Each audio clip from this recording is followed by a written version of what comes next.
Hey there everyone, it's Chris, back with a much shorter tutorial than my last one. The only thing I have to show you in this tutorial is how to mix a mono sound onto a stereo channel. This is particularly pertinent to the Alice in Wonderland assignment that you guys have due next week. The reason I'm putting it in its own tutorial is because I figure a lot of you will want to reference this. So, what happened with this audio, now that we're a bit more familiar with the waveform tools, is that I recorded all of my Alice in Wonderland audio onto one track with one consistent sound. The problem is I recorded it onto a file that has two tracks. And instead of automatically putting the sound on both tracks equally, it recorded to only one. So, when we play back, we hear something like this. The caterpillar and Alice looked at each other for some time in silence. At last, the caterpillar took the hookah out of its mouth. So anyone listening with headphones or a laptop that has stereo speakers will notice that sound only came out of the left side.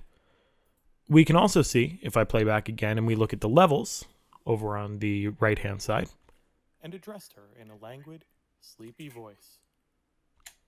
Only the left bar of the levels was peaking, which means that we only have audio on one side.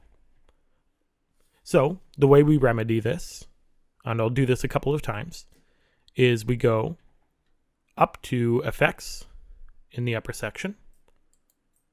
We go to Amplitude and Compression. We go to Channel Mixer. And up here it will say Default for you guys, naturally. You want to find Fill Right with Left, which means we're going to take all the sound that's in the left channel and put it in the right. Once we've done that, we click Apply. There we go.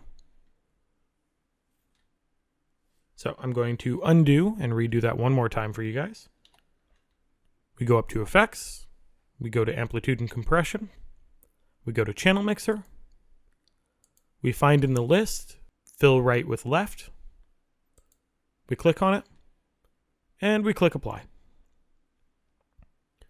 The other thing I want to show you real quick before you close down this video is how to export audio, which I missed in my last tutorial. It's super simple. It's like literally any other program out there you would normally run into. We go up to File. We go Save As. We would name it like we normally would. We would find a location to put it like we normally would. And we would change the format, if we're submitting it for the assignment, to MP3. You hit OK, you save it like any other file. It's as easy as that. I'm going to cancel out because I have no need to save this.